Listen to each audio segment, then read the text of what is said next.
इस घर का कुर्की हुआ। इस घर में रहने वाले लोगों का क्या गलती था बताइए। बाहर देख रहे हैं कम से कम 50,000 लोगों का भीड़ है बाहर, कम से कम मेरे गांव में। क्या अपराध था मेरा? इतना बड़ा अपराध था कि मेरे घर का कुर्की हो जाए? इतना बड़ा अपराध था। जेल से निकलने के बाद तो मनीष कश्यप को लगातार समर्थन मिल रहा है लोगों को। आने दीजिए रवि भाई। असल में ये घर ही देखना था और मैं बहुत इमोशनल हो रहा हूँ। यहाँ को डंके की चोट पे कहता हूँ, मैं भी हूँ और हमारे पीछे जितनी ताकत खड़ी है सब कुछ मनीष के साथ है। देखिए इस घर से भैया हम लोग उठे हैं, इस घर का कुर्की हुआ। इस घर में रहने वाले लोगों का क्या गलती था बताइए। बाहर देख रहे हैं कम से कम 50,000 लोगों का भीड़ है बाहर, कम से कम मेरे गांव में। इस अत्याचार को देखने के लिए वो लोग आए हैं। इसमें हम लोग क्या छिपा के रखे थे? मेरा भाई, छोटा भाई जिसका शादी हुआ है, उसकी पत्नी उस रूम में रहती थी उसमें। अब बताइए, उस घर का गेट वेट सब तोड़ दिया गया, सब कुछ मतलब कि ये कर दिया गया। बाहर देख रहे हैं ना। मैं यहीं रहेली। हाँ मम्मी मेरी चाची। अच्छा। ये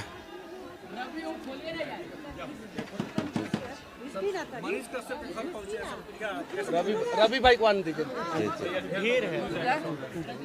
रवि भाई को आने दीजिए। रवि भाई असल में ये घर ही देखना था और मैं बहुत इमोशनल हो रहा हूँ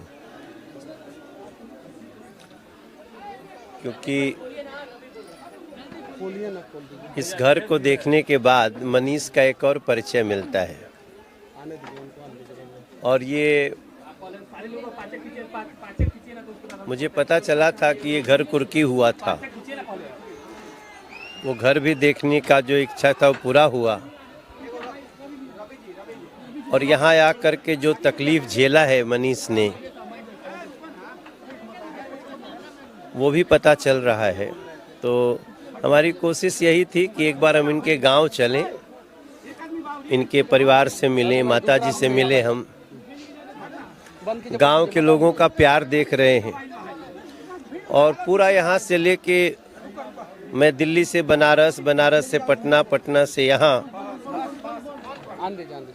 जगह जगह कई सैकड़ों लोगों ने स्वागत किया। तो बस मैं इतना ही बोलना चाहता हूँ, मनीष तुम अकेले नहीं हो। साथ जो अत्याचार हुआ है, जो दमन हुआ है, हम सभी उसके साथ खड़े हैं और जो ऐसे दमन करने वाली सोच के लोग हैं उनको इसकी सज़ा मिलेगी। इस तरह से किसी पत्रकार की स्वतंत्रता, किसी सोच की स्वतंत्रता, जनता के लिए लड़ने वाले की अभिव्यक्ति की स्वतंत्रता, अगर उसके लिए कोई जेल देता है, एनएसए लगाता है, तो हम उसका विरोध करते हैं। और यही कहने के लिए हम गांव तक, जब मनीष हमारे पास आए, दिल्ली पहुंचे थे, उसके पहले भी मैं बोला था मैं आऊँगा गांव, लेकिन तब तक ये दिल्ली पहुंचे और इनसे मुलाकात की। हमारी जो भी वीडियो है, हमारी पार्टी ने भी, भारतीय जनता पार्टी ने भी उसको, हमारे सारे आईटी सोशल मीडिया के जो प्रमुख हैं उन्होंने ट्वीट किया, इंस्टा किया, यूट्यूब पे डाला है। और आज आने के बाद तो मेरा और भी थोड़ा सा मनीष का जो कद है और हमारी नज़र में बढ़ गया है। इतने गरीब घर से, इतने सामान्य परिवार से निकल के जनता की आवाज़ बनना कोई साधारण बात नहीं है। तो जनता की आवाज़ बनाने में आपकी पार्टी मदद करेगी 100%। मनोज जी, हम किसी पत्रकार के लिए इतनी भीड़ आपने जीवन में कभी देखी थी? नहीं, आज देख रहा हूँ ना, और मुझे पूरा विश्वास है। देखिए, मैं दिल्ली का सांसद हूँ, बिहार का एक बेटा हूँ। एक बिहार का बेटा, उसको इतनी पीड़ा हुई, तो इसके पीछे, हमारे आने के पीछे यही है ना कि ऐसा दोबारा ना हो किसी के साथ बिहार में। और जिन्होंने ऐसा किया उनको इस किए की सजा भी मिलनी चाहिए और मिलेगी ही। इस घर में कोई संगमरमर तक नहीं था, फिर भी लोग इसको उखाड़ कर लेकर गए चापाकल तक, जिस पर हवा और पानी पर रोक नहीं लगाया जा सकता। प्रशासन के लोग आए और यहाँ का चापाकल और नल तक उखाड़ कर ले गए, कुर्की कर ली गई। नहीं, नल मेरे घर में नहीं था, जी। नहीं था, चापाकल था और चापाकल मेरा उखाड़ लिया गया। मेरा छोटा भाई की पत्नी जो नई मतलब कि बहू है इस घर की, उसके घर का जो है गेट, चौखट, जंगला सब उखाड़ लिया गया। ये मेरे दादाजी ने घर बनवाया था। और ज़रा बताइए, वो दादाजी जो देश की रक्षा किए, भारतीय सेना में थे, हाँ, उन्होंने बनवाया था। और उसके बावजूद मतलब कि ऐसा किया गया। वो चापाकल मैं आपको दिखाना चाहता हूँ, यहाँ पे बगल में चापाकल है, वहाँ पे आ जाइए, इधर इधर। क्या इतना बड़ा अपराध कर दिए थे मनीष जी की, जो है इनके घर पर कुर्की हुई और चापाकल सब उखाड़ा गया? कितना बड़ा अपराध था इनका? या सिर्फ नहीं, अपराध फंसाया गया? अपराध नहीं, ये तो जनता की आवाज है। मनीष कश्यप, इनका मैंने जितनी भी आज तक बातें सुनी हैं, वो जनहित की बातें हैं, जनता के लिए है। और फिर वो सरकार क्या जो जनता की आवाज से डर जाए। हम नरेंद्र मोदी जी के साथी हैं। हम यहाँ आए हैं तो ऐसा थोड़ी है कि वो अवेयर नहीं है। उनको पता है कि आज मैं मनीष के घर जा रहा हूँ, तो उद्देश्य इतना ही है कि किसी की अभिव्यक्ति पे, किसी की स्वतंत्रता पे और किसी के जनहित के लिए आवाज उठाए जाने पे अगर उसको कोई सुनने की बजाय सजा देता हो, ये तो सुनने की बात है। हम इनकी कई बातें सुन करके उससे अच्छा निर्णय लिए हैं। तो सिंपल सी बात है कि इस लड़ाई में मनीष अकेले नहीं है। आप लोग साथ देंगे? अब यहाँ तक आए हैं तो हम साथ ही आप साथ देंगे या पार्टी साथ देगी?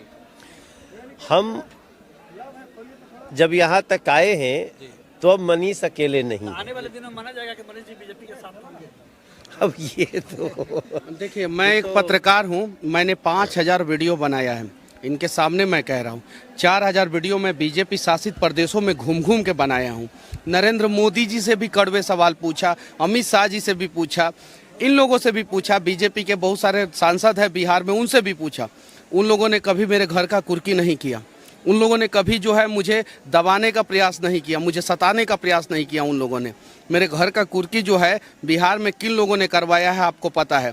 जो बिहार में जंगल राज को और बड़ा करना चाहते हैं और हम लोग जंगल राज को ख़त्म करना चाहते हैं, उन लोगों ने मेरे घर का कुर्की कराया था। क्या अपराध था मेरा? इतना बड़ा अपराध था कि मेरे घर का कुर्की हो जाए? इतना बड़ा अपराध था। जेल से निकलने के बाद तो मनीष कश्यप को लगातार समर्थन मिल रहा है। लोगों को सच्चाई पता चला। मनोज भैया को तो मैं तहे दिल से धन्यवाद देना चाहता हूं। ऐसे ऐसे लोगों का दिल जो है समंदर से भी ज़्यादा गहरा होता है, जिसकी गहराई आप नाप नहीं सकते हैं। ज़रा सोचिए, अभी मेरे दरवाजे पे 50,000 से ऊपर लोगों का भीड़ है, कम से कम। प्रशासन जितना होना चाहिए, बिहार पुलिस के जितने जवान होने चाहिए, नहीं है वहाँ पे। क्यों नहीं है? मनीष कश्यप के घर पे दिल्ली के एक सांसद, पूर्व प्रदेश अध्यक्ष बीजेपी के आ रहे हैं। कम से कम इनकी सुरक्षा की जिम्मेवारी तो ली जानी चाहिए थी। यहाँ पे कम से कम 100 पुलिस वाले तो होने चाहिए थे। जाके देखिए बाहर कितना भीड़ है, देखिए। तो ये चीज़ें हैं यहाँ पे। कहीं नहीं तो कहीं जो है आवाज़ उठाने वाले को दबाया जा रहा है, वो नहीं दबाया जाना चाहिए। और ये आए हैं, मैं तो सौभाग्यशाली महसूस करता हूँ अपने आप को। मनीष भैया, जिस किसान को मारने के मामले में जो है, जिसको न्यूज आपने चलाया, उसी मामले में आपको गिरफ्तार किया गया। वो मुद्दा उसके बाद अब तक नहीं खुला कि क्या वाकई में ऐसी घटना हुई नहीं हुई, उसको दबा दिया गया क्या? उस पर देखिए, मैंने न्यूज नहीं चलाया था, मैंने सवाल किया था और फेक वीडियो हम लोगों ने कहीं नहीं बनाया था। वो सारा मामला को दबाया गया। क्या उस पर फिर से आवाज उठेगा? एकदम बिल्कुल उठेगा। क्या जो राष्ट्र के साथ खड़े रहेंगे उन लोगों के साथ मनीष कश्यप खड़ा रहेगा। जो राष्ट्रवाद की बात करेंगे, जो बिहार के मजदूरों के उत्थान की बात करेंगे, उनके साथ मनीष कश्यप खड़ा रहेगा। क्या नहीं, अभी मैंने इसके बारे में नहीं सोचा है।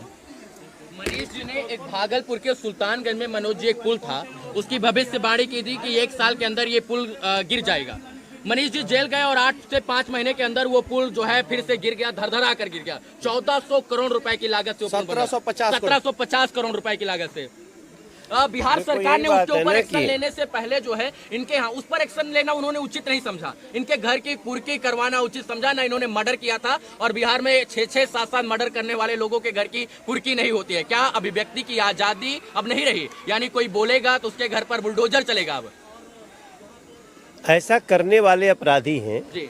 ऐसा करने वाली जो भी शक्तियां हैं वो कानून सम्मत काम नहीं कर रही हैं और इसलिए तो हम यहाँ पे हैं। और बहुत चीज़ें हम क्या बताएं, बस ये समझ लीजिए कि हम आए हैं तो कुछ सोच के ही आए हैं और मनीष की ये लड़ाई हम सभी की लड़ाई है। आप जेल आ रहे थे मनीष जी से मिलने के लिए, नहीं मिलने लेकिन आप दिया नहीं मिल पाए। क्यों नहीं मिलने दिया गया था आपको?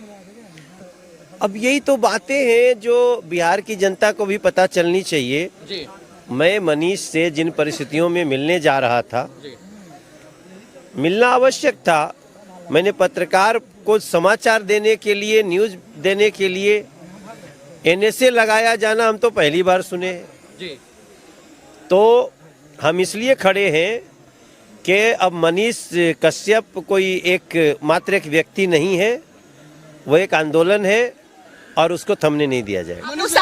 संविधान में फ्रीडम टू स्पीच की बात कही जाती है और नरेंद्र मोदी ने खुद एक वीडियो बनाया है कि यूट्यूबर्स मैं भी हूँ, आप सब हैं और फ्रीडम टू स्पीच की बात की जाए और आप लोग आवाज उठाइए, लेकिन उसी चीज को बिहार में दबाया जा रहा है।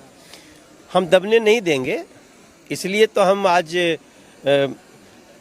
20-25 घंटे की यात्रा करके इस गांव में है और मुझे बहुत अंदर से सुकून मिल रहा है और न हम मनीष कश्यप की आवाज को दबने देंगे। एक सवाल रहेगा, आपने वीडियो में कहा था कि जो आपसे मनीष कश्यप मुलाकात किए थे, मैं आपके घर आऊंगा, आपके घर को देखूंगा।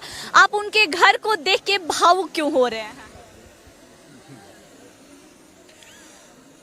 मुझे इस बात का विश्वास हो रहा है कि जनता की आवाज निर्भीकता से रखने के लिए आपको बहुत संसाधन होने की आवश्यकता नहीं है। जो ये घर देखेगा मनीष कश्यप का, ये खपड़ा, ये टूटे हुए खपड़े, कहीं कहीं कराकट लगी हुई, उसके बाद भी वो साहस कहाँ से आता है, ये एक एग्जाम्पल सेट किया है मनीष भाई ने। कश्यप जी 1-1, 1.5, 50 हजार रुपए, 1 लाख रुपए जाके मृतक परिवारों के यहाँ डोनेशन दे देते, लेकिन अपने घर पर टाइल, मार्बल और पत्थर नहीं लगवाते हैं। फिर भी सरकारें इनकी तरफ ध्यान नहीं देती। सरकार की तो बात ही छोड़िए, एक माँ जो बेबस थी, जो रो रो कर जिनका बुरा हाल था, जो सुप्रीम कोर्ट से लेकर हाई कोर्ट तक इस सत्य की लड़ाई को लड़ने का प्रयास करे, यहाँ के लोग उनके साथ नहीं खड़े हुए। नेताओं की मैं बात कर रहा हूँ। देखो, जिन लोगों ने दमन किया, बेबसी आज यहाँ पर आए हो तो उन माँ ने 2 बेटे रूप को पाया है और शायद आप उनकी बेबसी समझ रहे हैं और उस अत्याचार का अंत होगा। देखिए, मेरा भाई है, एक मिनट, मेरा भाई है, ये बैंक में नौकरी करता था। इधर आ जाओ करण। ये बैंक में नौकरी करता था। इसको मतलब कि मेरे काम से कोई मतलब नहीं था। इसका नौकरी छूट गया था, इसका नौकरी छूट गया। ये मतलब कि मेरे लिए दौड़ धूप ये सब करना, कभी तमिलनाडु जाना, कभी तमिलनाडु में मदुरई, कभी चेन्नई, कभी कहीं। मेरी माँ जो है सबके आगे जो है झोली फैलाई थी कि मदद कीजिए। कुछ लोग आपके जैसे आगे आए, मदद किए। अब जरा बताइए, मेरे साथ जो हुआ, क्या देश के किसी पत्रकार के साथ ऐसा होना चाहिए था या इतिहास में कभी किसी के साथ ऐसा हुआ है? देखिए, कुछ लोगों की प्रवृत्ति है, कुछ लोग ऐसे हैं जो सत्ता में आते हैं तो पत्रकारों की, पत्रकारिता की आवाज को दबाना चाहते हैं। आपके साथ साथ हमने कुछ ऐसी घटनाएं देखी, महाराष्ट्र में आई इन लोगों की सरकार जो आजकल बिहार में है, तो इन्होंने वहाँ एक पत्रकार को गिरफ्तार किया, उसके ऑफिस से गिरफ्तार किया। कई लोगों को, अब वो नाम हम क्या लें, सबको पता है कि वो चाहे अर्नब गोस्वामी हो, मनीष कश्यप हो, ये अमन चोपड़ा हो, इन सब लोगों, जुधीर चौधरी हैं, तो एक पर्टिकुलर हमें कहने में कोई गुरोज नहीं है। जब कांग्रेस और राजद जैसी लोग ये प्रवृत्तियां मिलती हैं तो ये सोचती हैं हम कितना भी अपराध करें, पाप करें, जनता का अनहित करें, कोई आवाज़ न उठाए। तो अगर आप ऐसा सोचते हैं तो ये मत समझो कि वो पत्रकार की आवाज को आप कुचल दोगे। ये लोग पुनः खड़े होते हैं और इतनी मजबूती से अपनी आवाज रखते हैं जिसमें पूरा देश खड़ा होता है। हम तो मात्र आपको लगता है कि राष्ट्रवादी विचारधाराओं को दबाने का प्रयास किया जाता है? किया गया है, लगातार किया गया है। तो राष्ट्र की बात करें, इस देश हित देश की में। बात करें, बिहार हित की बात करें, समाज की बात करें, सबको लेकर चलने की बात करें, बिहार के डेवलपमेंट की बात करें, उसको पीछे धकेलने का काम सरकारें, सत्ताएं, प्रशासन करते हैं यहाँ के? किया गया है, कुछ पार्टियों के द्वारा ऐसा किया गया है जी। और यही तो जनता को खड़ा होना है। उसका शिकार मनीष जी भी हो गए हैं। 100% हुए। मनीष ने जो दमन झेला है, जो तकलीफ झेली है, मुझे तो याद करते हुए इमोशनल हो जा रहा हूँ मैं। आपने कहा कि मनीष कश्यप के कई वीडियो से मैंने निर्णय भी लिया है, यानी आप भी मनीष कश्यप को फॉलो करते हैं? 100%। हमारा इतना गौरवशाली बेटा है बिहार का वो, तो उसके लिए मुझे गर्व क्यों न हो। और उसके जो संघर्ष हैं उससे बहुत कुछ हमें ऐसा मिला जहां हमें लगा कि एक सांसद के रूप में हमें निकलना चाहिए, एक बिहारी के रूप में हमें निकलना चाहिए, इनको सपोर्ट करना चाहिए। और मैं दुनिया को डंके की चोट पे कहता हूं, मैं भी हूं और हमारे पीछे जितनी ताकत खड़ी है सब कुछ मनीष के साथ है। मतलब पूरी बीजेपी मनीष कश्यप के साथ है? हम राष्ट्रवादी लोग मनीष कश्यप के साथ। राष्ट्रवादी लोग मनीष कश्यप? हाँ एकदम, बिल्कुल बिल्कुल। अब चपा